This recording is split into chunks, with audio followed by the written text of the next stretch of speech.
USC passed a huge test, big test with flying colors.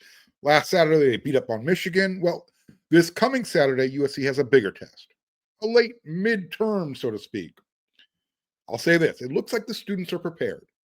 I have the Trojans report card from their test against the Wolverines and a whole lot more on this episode of Locked On USC.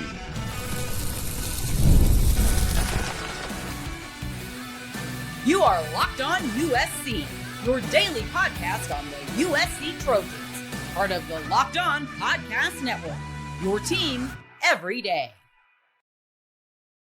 Hey, fight on, everyone. I'm your host, Mark Culkin, and thank you again for making Locked On USC part of the Locked On Network your first listen every day, whether you're watching the show on YouTube, wherever you want to download this podcast, you pick the platform. This show's always free. This show always appreciates your support. And today's episode is brought to you by Game Time. Download the Game Time app, create an account, and use that code LOCKEDONCollege for $20 off your very first purchase. All right. Let's tip our hats to the Trojans coaching staff, right? They had their student athletes more than ready for their biggest test of the season. I mean, I think the Trojans taught Michigan a lesson in humility. They punched first. They punched harder. They punched first and harder than Michigan. Michigan wasn't ready to punch back as many times. Final score, USC 31, Michigan Wolverines 13. I'm ready to give out my position grades. Report card, it's ready. And this is something that the team should be able to build off of. Show that they're ready for their test this Saturday coming up against Notre Dame in South Bend. Chance to go on the road, do something they haven't done in a while. Beat the Irish in South Bend, Indiana. So I'm going to start on the offensive side of the ball. Offensive line. We're going to start up front. Talked about it all last week on the show. Win the battle of the trenches, the line of scrimmage. You're going to win. You're going to have a good game. Well, USC had a fantastic game on both sides of the ball, especially with the offensive line. They get an A+, and I'm going to tell you why. No Elijah Page, no Killian O'Connor, no problem. That might have been their best performance of the year, and that's not a slight. That's not a takeaway. It's not a knock throwing shade at Elijah or Killian. But Tobias Raymond, he might be the best offensive lineman on that roster, period, bar none. He moved to left tackle. Micah Banuelos slipped right back into left guard. He continues to do whatever they ask him to do when he's ready to play. You had Jeonre Reed, who looked fantastic at center. Alani Noah. Again, in fact, Coach Riley said he had his best game of the season against Michigan. And then Justin Talanu moves over to right tackle after playing left tackle. Seamless move. 0 sacks allowed. And the reason why that's an important stat, Michigan had recorded at least 1 sack in every game this season. They had 7 when they played Nebraska in Lincoln. So USC's offensive linemen allowed just 5 pressures. So far, the offensive line this season has allowed just 4 sacks. They played 6 games. That's good enough to be 8th best in the country. And it wasn't just about pass protection. They opened up the running lanes for 227 yards. 158 of that, courtesy of King Miller. Yep. Let's go to the quarterback position. Jaden Mayaba. I'm giving him a B+. And I'm dinging him a little bit because I'm starting to hold him to a higher standard. I need more than just 78% completion rate. That's sarcasm, folks. Some of you, I need to say that because I don't know. Maybe you just don't listen very good. He completed 78% of his passes against Michigan, threw 2 touchdowns, and I'm okay with an occasional interception every now and then. I'm just not okay with the one he threw against Michigan. That's why he goes from, an A to a B+. You can't do that. That could have been a momentum shifter. Fortunately, USC's defense picked up USC when Michigan had the football. Anyways, not a bad grade, B+. I'm starting to anticipate more from Jaden Mayaba, and that's not a bad thing. Wide receivers, I'm giving him an A. They were good. Mekhi was still doing Mekhi Lemon things. That touchdown grab is still it's got to be one of the top 10 catches of the season nationally. We know Jacoby Lane had his already earlier in the year. I mean, go back and watch Lemon's touchdown catch. He's falling backwards. He's between two guys. Somehow, as he's falling backwards, he catches the back of the ball and controls it. Touchdown USC. So Jacoby Lane, he also had a touchdown in the game. In fact, that was USC's first touchdown of the game. Really nifty little move at the 2-yard line where he just left the defender, reaching for air. Both Jacoby and Mekhi, they combined for 14 catches, 128 yards. As I mentioned, they each had a touchdown. Mekhi Lemon had 9 passes. He caught 9. And that makes it the 3rd game in a row where he's brought in at least 8 catches. That's really, really, really, really good. What I am going to say, though, is he gets dinged for that 15-yard penalty. And Jacoby Lane, he whiffed on a block for Mekhi. Although Jacoby did make up for it. He had a really nice block, really a key block on one of King Miller's big runs. And then also Tanu Kynes. Man, you can't drop that gimme. That's the 2nd game in a row where I've seen that happen. But again, the wide receiver group still pretty good. Am I being a little gratuitous with an A? Yes. However, I'm taking into consideration the room's a little short right now. Jacoby Lane's playing hurt. Mekhi, again, you take away those mistakes that they made, they deserve maybe an A. Well, they deserve an A. I'm being gratuitous. Probably should have given them a B+, A-, whatever. Kill me. The tight ends, they get a B+. Like Jaden Mayaba, like McCree's fumble, that brings the grade down just a little bit. Still, he and Walker Lyons, they combined for 4 catches, 82 yards. They were targeted 6 times. They each missed one catch. Their blocking has been top notch. So B+. The tight end group right now is USC's 3rd wide receiver until Zacharias Williams and Prince Strawn come back. That's just the situation as it is right now. Running backs, yeah, they're definitely getting an A+. King Miller is, let me just let you know. King Miller is the king of the Big Ten Conference. 18 carries, 158 yards, 1 touchdown running the ball. Also had a couple of receptions for 24 yards. That earned him the Freshman Player of the Week honors in the conference. Yep. And King, he did all of that. He did all that after Eli Sanders.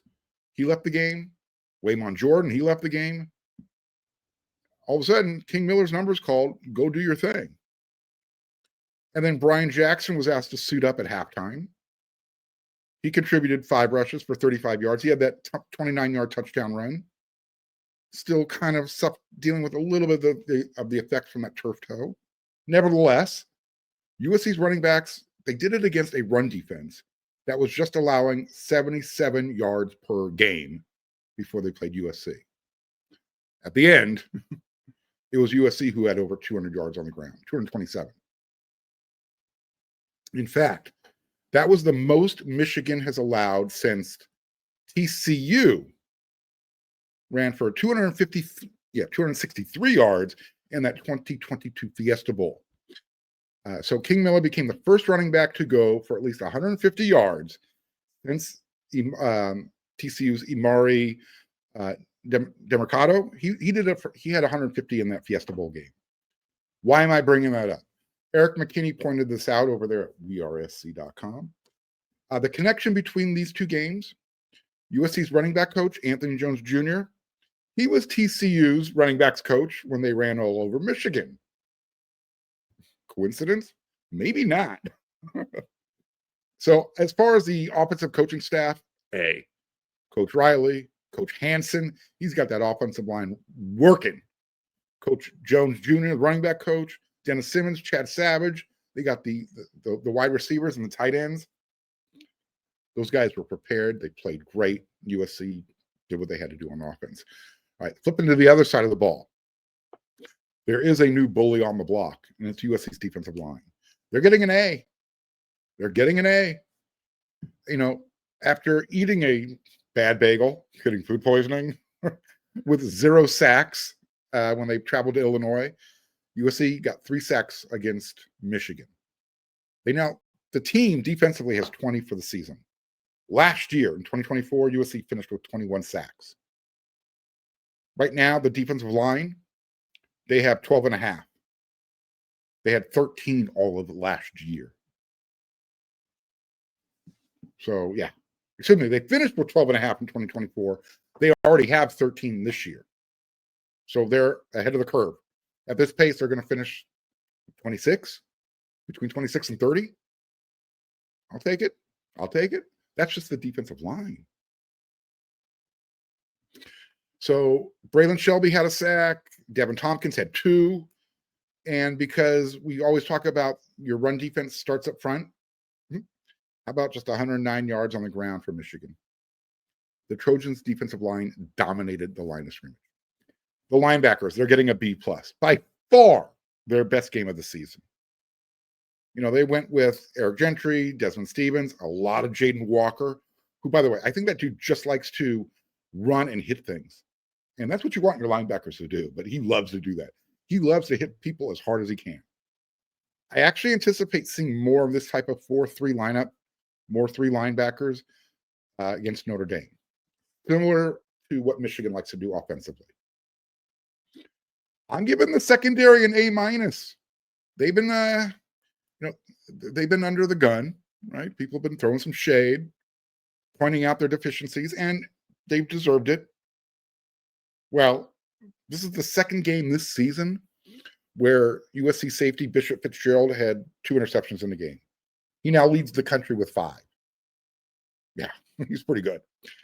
At cornerback, remember when Antonlynn and Doug Belka, I think, talked about in the past?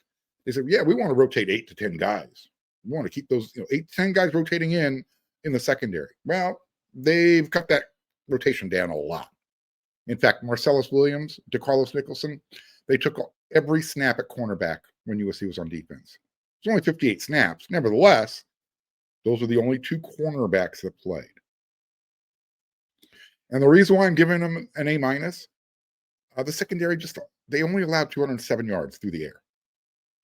And let's not forget, 69 of them, they came on that, I don't know if it was a busted coverage by Nicholson.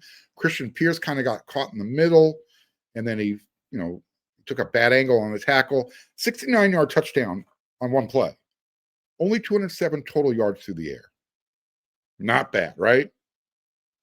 Not going to forget special teams. Ryan Sierri, the kicker, A. Career long, 54-yarder field goal. That was a huge field goal. Huge. And all of his kickoffs, touchbacks, right? And since I'm talking about special teams, let me remind everybody, King Miller, he was returning kickoffs. He had 45 yards on a couple of kicks that he returned. He had 207 all-purpose yards. So, yeah, I like I said, King set the tone on that first kickoff to start the game, took it a yard deep, ran it back to the 25, USC sideline, but before he was taken out of bounds, he lowered the boom on the tackler. Tackler was on his back. King's holding the ball, standing on his sideline, getting pats on the head everywhere from his teammates, from his coaches. King was ready to play that day. He better be ready to play when they face Notre Dame this coming Saturday, because right now it's just him and Brian Jackson back there. We'll see what Lincoln Riley dials up, but yeah, cannot wait.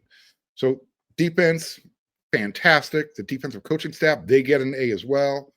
I mean, let's be honest, that side of the ball bounced back strong. And not only were they great, executing their assignments, 0 penalties. I'll take that every game. You give me that effort on Saturday in South Bend, USC's coming back with smiles. It's going to take divine intervention. And we know stuff happens when USC plays in South Bend, so we'll see.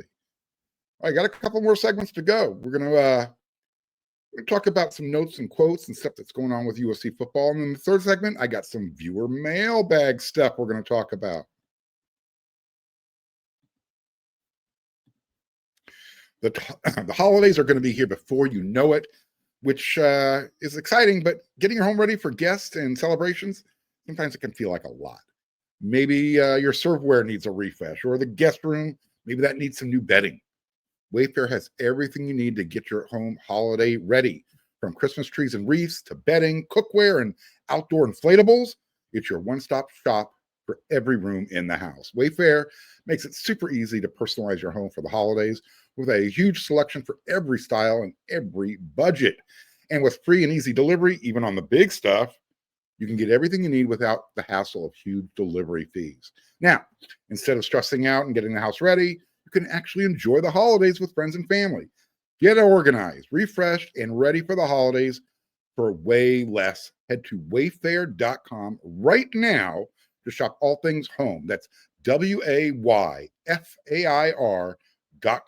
Wayfair, every style, every home. The football season, the NFL season is here, and FanDuel is making sure you're ready for kickoff with a can't miss offer. Right now, new customers, if you can bet just $5, and if your bet wins, guess what? You're getting $300 in bonus bets that you can use across the entire FanDuel app. You're going to love using FanDuel because it fits however you like to bet. You like doing the player prop bets? FanDuel checks that box. Building a same game parlay? Guess what FanDuel does? Yep. Maybe you just want to jump into the action live as it's unfolding. FanDuel says, come on down. So are you ready to play? Download the FanDuel app now by visiting FanDuel.com to get started. That's FanDuel.com to place your first $5 bet. Probably should have this up here for you. So FanDuel.com. Yeah, sometimes the buttons don't always work. I apologize, but you got the information. Check out FanDuel.com. So let's talk about some notes, some quotes I got here. How good was King Miller on Saturday? I mean, I mentioned in the first segment, on Monday, he was named the Big Ten Freshman Player of the Week. Let me just kind of read it to you. USC running back King Miller earned Big Ten Freshman Football Player of the Week honors for his performance in USC's decisive 31-13 victory over then number 15 Michigan in front of a sold-out crowd at the LA Memorial Coliseum. Miller recorded a career-high 158 yards on 18 rushing attempts. That's good for an 8.8 yards per average carry. He also had that one touchdown. His 158 rushing yards were more than any team rushed against Michigan all year. Additionally, his 158 rushing yards are believed to be the most rushing yards by a Trojan walk-on since at least the 1970s. So that'll get it. In fact, his 158 rushing yards were the most by a USC running back versus a ranked opponent since 2017. That's when Ronald Jones had 194 versus number 23, Arizona. In week number 7, King Miller led the entire Big Ten in yards per attempt, 8.8, and yards after contact, 98. Came after he was touched. Look, I know all of you, including myself, I'm leading the procession. Everyone is on the King Miller for Scholarship campaign. I get it. On the Trojans Live radio show that Lincoln Riley does every Monday, or usually every Monday, he kind of alluded to that and said that both brothers, his twin brother Kylan, will be on scholarship soon. In fact, quote, they won't be walk-ons for long. So that's coming. I think there's some technicalities behind this before they can actually be offered a scholarship because they're a walk-on. I guess there's a certain duration where you just can't throw it at them. I'll try and get the particulars, but it's not going to be long. And it's not like they're hurting. Apparently, Dr. Dre, that Dr. Dre, he's their uncle. So financially, I don't think it's really an issue. I shouldn't speak out of turn, but here's the thing: when you are a scholarship level athlete, you deserve a scholarship, and that's why they're going to get one eventually. Both King and his brother Kylan, who plays offensive line, they are USC caliber scholarship players. They will have one soon. All right, so here's another little follow-up. USC, they got fined $5,000 by the big conference because they played Brian Jackson on Saturday. Here is the big conference's version of the situation. I'm going to read it to you verbatim. USC has been fined $5,000 by the Big Ten Conference for an availability report violation when they played Brian Jackson late in the game against Michigan after he was listed as out on the mandatory pregame availability report. That, according to CBS Sports' Richard Johnson, who received word and a statement from a conference spokesperson. The statement read as follows. Quote, on Saturday, USC listed a student athlete as out on its availability report for the game against Michigan, but that student athlete later participated in the game. The student athlete had previously been sidelined due to an injury and did not initially dress in uniform for the game. However, following a sequence of unfortunate injuries that occurred in the first half, at the student athlete's position, he was medically cleared to play, suited up, and later entered the game. Although these circumstances were unfortunate, it is critical for availability reports to be accurate. Consequently, the conference is imposing a $5,000 fine and admonishes all institutions to use the, and I'm using my finger quotes here, out designation only if there are no circumstances under which a student athlete could participate in the game. The conference considers the matter closed and we will have no further comment, end quote. I asked Coach Riley the question after the game. Walk us through the process. How did this come about? And he explained it to us. They got clearance from the Big Ten Conference. They called the office, said, look, he's been medically cleared by the doctors. We have this unfortunate situation that the Big Ten kind of alludes to here, or even actually mentions. And that's why that final comment, we have no further comment, sounds like something kind of got lost in the translation. USC heard, well, you shouldn't, but we're going to do it. Here's what I would say. It sounds like a big nothing burger. Okay. I would just tell every institution, I would tell Coach Riley from now on, don't put anybody on the out list. Everyone's questionable. Problem solved, right? This is really a dumb rule. I get it. I understand the rule. $5,000 fine is a penny to USC. I mean, there's plenty of players on that roster who can say, hey, I'll write my NIL check. I'll take care of it, coach. Don't worry. Sarcasm. Point being, this is really not a big deal. And believe it or not, I actually have a couple of everydayers who listen to the show. They actually thought my question to coach was out of line and that I had an ulterior motive.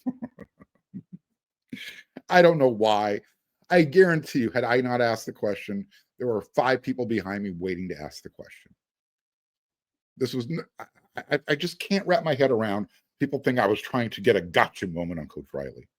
Some of you need to put down whatever bias you have in your head. Just listen to the show. And if you can't give a good comment, just listen to the show. I don't mind constructive criticism. It just needs to make sense. And that one was just way off the charts, way out there somewhere. Here's a recruiting note. I haven't talked recruiting for a minute. USC's #1 rated 2026 recruiting class. They just added another member. USC Trojans have landed another 2026 commitment as junior college cornerback Jaquan Morris announced his decision to be a Trojan. That makes it commitment number 33. He's the 6th DB in this class. 6 foot even, 170 pounds, sophomore. Right now, he's at Northwest Mississippi Community College. He took an official visit to USC for the game against Michigan, and he had a great time. He said, great time. I loved it, and everything was authentic. That's what he told Scott Schrader over there at wearesc.com. Following the visit, they made me feel wanted, not just an option. Excuse me. Trojan fans, here's what you need to know. He is considered the #1 JUCO cornerback in the country. All right. USC is probably going to need somebody with playing experience next year because you're losing to Carlos Nicholson. Marcellus Wiley will have experience, but there's not a lot of experience depth after those guys. Braylon Conley as well. So bringing in someone like a Jaquan Morris, that's probably a good thing. So there you go. A little bit of recruiting, some feedback on the whole Brian Jackson thing. Case closed. It cost USC $5,000. They get a touchdown. They get a win. Michigan, you have nothing to complain about. You cheated your way to the national championship. You were fined a bunch of millions of dollars. You get to keep your trophy. Shut up. All right. So on that note, next segment, I got some viewer mailbag. I'm going to talk about what people had to say about the game. Some were fans of USC, some weren't. I've got all that coming up next.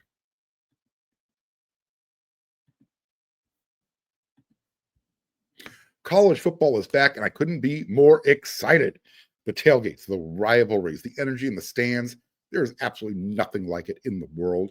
But let's be real. Actually, getting tickets can feel like more of a battle than the game itself. You know, you got those endless queues that you're waiting in line for, the hidden fees, the prices jumping at checkout. All that sucks. You know what doesn't suck? Game Time, the app that gives the advantage back to the fans. It's the easiest way to score last-minute tickets at the best prices. There's no surprise fees. What you see is what you pay. You can pull up Game Time, and in just a couple of taps, you're going to find amazing deals. And I'm talking about some of your favorite college football games. You can get them for as low as $25, especially if you wait till the very last minute. The app made it super simple. You could even see the exact view from your seat before you check out. Download the Game Time app, create an account, use the code LOCKEDONCollege for $20 off your first purchase. Terms apply. Again, that's promo code LOCKEDONCOLLEGE for $20 off. Swipe, tap, ticket, go. Download Game Time today.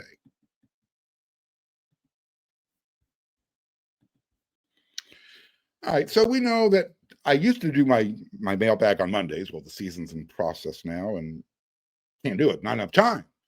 Always breaking down the game from the previous weekend. I got Marvin MVP the third. He's on the show. So I'm just moving the mailbag to Tuesdays or Wednesdays. This week we get it on Tuesday's episode of Locked on USC. First question. This is from Will on Instagram. He's becoming a regular with the questions. Says, Mark, for my Monday mailbag, I want your opinion on the refs. They called Mekhi Lemon's catch incomplete on the sideline, and the next play he gets an unsportsmanlike. So that killed a drive on the backwards pass. They ruled. So that killed a drive, and on the backwards pass, they ruled it down at the spot instead of him being able to pick it up and run with its total and whatever. I can't read. Will, spell check, edit before you send these to me. Here's what I will tell you, though. I think I understand the premise of your question. Just keep this in mind. The officiating in the big conference it's donkey. Okay, what's another word for donkey? Yeah, you get it. Starts with an A. I mean, it's literally worse than the Pac-12 when it was at its worst. So I agree with you. I don't understand the ruling on a lateral not being able to pick up the ball and move it forward. Still scratching my head on that one. I don't get it. But as far as Mekhi's unsportsmanlike penalty, he earned it. He deserved it.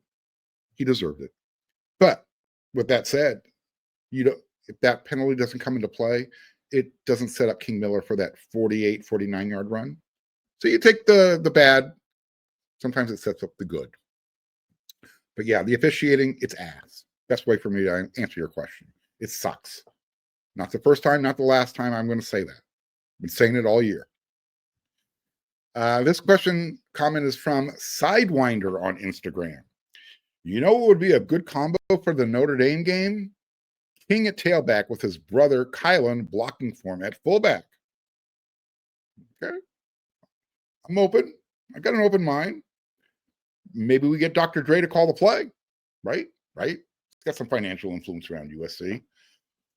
I'll tell you what, I like Brian Jackson and King Miller together, but I would not mind a jumbo package back there with Kylan. I would not mind it at all. Let me see it in that goal line situation. This question's from Eddie Espinoza, 2880 on YouTube. Who is in the college football playoff under this scenario? USC is 10-2. They've got a loss to Illinois and Oregon. wins versus Michigan, Notre Dame, Nebraska. Michigan 10-2, lost to Oklahoma. USC wins versus Ohio State, Washington, and Nebraska. USC holds the head-to-head. Who gets in, both or one? I'm thinking 10-2 USC, 10-2 Michigan. Michigan's wins versus Ohio State included. I think all three are in. And don't forget, you got Indiana kind of laying in the weeds out there. You got Oregon out there. It's possible the conference could get four or five teams in. It's very possible. But I think if we're talking about just USC and Michigan, I think both get at-large berths, unless Ohio State stumbles again before that Michigan loss. Ohio State's probably going to win the conference championship again. All right. I'm going to end the show with this one. This next dude was hanging out on Locked On USC all week. Oklahoma fan, right? His name was D. Clemens, 9603. He thought he was having this really cool conversation with a Michigan fan. They were kind of feeling themselves because Oklahoma beat Michigan. So Oklahoma could, take the high road, show that they're a good sport. Anyways, let me read this to you. This is from D. Clemens, 9603. I'm an OU fan, and I'm glad we got to face Michigan and Bryce Underwood early, and more importantly, while he's a freshman, because I think he'll be a really good quarterback in time. USC has been in denial since Riley got there, and the irony of how Oklahoma is doing versus what's happening to USC is funny. They talk about food poisoning and etc., but I know that Riley is soft, and he's a great offensive coordinator, but not overall a great leader. He doesn't inspire toughness. Michigan has every right to say it's a sellout because of Michigan brand, who travels well and will have a large contingent on Cali fans in a state at the game. Riley was supposed to bring the juice, the flashback, and he's done the opposite for a very large fee. I might add, Michigan's running back who hit Oklahoma for like a 70-yarder is the real deal, and more knows lean on them, make it a rock fight and not a shootout. And Riley's team normally folds. That's just the narrative until they change it. So as I said, this dude was talking trash all week. And then the Sooners get beat by Texas in the Red River shootout. D. Clemens, why don't you come on back? Why don't you come correct? Be a man. Eat some crow. Talk about the new narrative that's been changed. Right? Come on. I know you're listening, D. Clemens. It's okay. Won't bite. I'll give you some mad respect if you show up and apologize. You were talking trash all week long. I just gave my listeners a snippet of one of your posts. There's a bunch more I can choose from. So I'll be waiting. We'll be here. It's a long season. By the way, how was that game against Texas? How'd that work out for you? Asking for a friend. Just saying. This one's from Kyler Kill, who was responding to my suggestion that USC could win in a blowout. No, I was right. He said, you mean USC gets blown out, right? There's no way USC blows out Michigan. They haven't faced a defense as great as Michigan. Quite literally, Michigan can win by 17. How are we feeling now, Kyler Kill? How are we feeling today?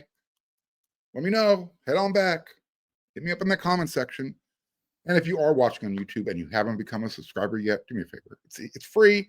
Click that red subscribe button. Smash that thumbs up. Click that bell notification. You won't want to miss another episode, especially tomorrow's. Got a special guest, Notre Dame historian. We're going to be talking USC versus the Irish. It's that week. Beat the Irish. But I want to say thank you for making Locked On USC your first listen today. For your second listen, hey, go check out the Locked On Big Ten show. Craig Sheeman breaks it down. He's got the most exciting news about the most exciting conference in college sports, from the rivalries, the championships, every game in between. You can find Locked On Big Ten on YouTube or wherever you listen to your podcast. It's part of the Locked On Podcast Network, your team every day. With that said, be careful right now. Craig's feeling it. He is an Indiana honk. And after watching his team go into Eugene, leave with a victory, probably feels pretty proud about his school. Probably feels really good. He should. to basketball school. They're playing football for these last couple of years. I will be back with another episode tomorrow. Again, we're going to be talking about Notre Dame. I'll have a special guest, so make sure you tune in for that. So until then, everyone, you know what to do.